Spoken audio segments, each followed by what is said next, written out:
अस्सलाम वालेकुम प्यारे बच्चों, कैसे हैं आप सब? उम्मीद है कि आप सब खैरियत से होंगे। मैं हूं आपकी उर्दू की टीचर मिस ईमान।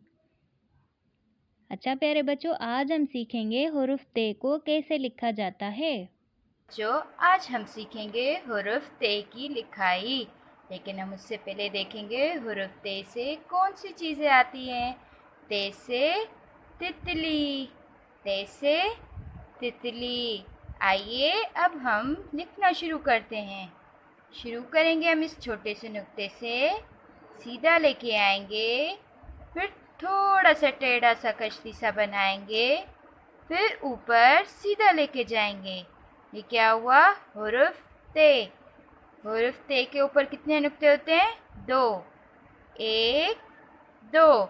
ते से तितली। आइए एक बार फिर कोशिश करेंगे। शुरू करेंगे छोटे से नुक्ते से, बिल्कुल सीधा, थोड़ा सा टेढ़ा कश्ती की तरह, फिर ऊपर सीधा, फिर हम इसको क्या लगाएंगे? दो नुक्ते।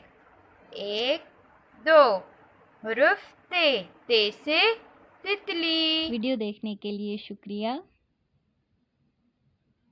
खुदा हाफिज।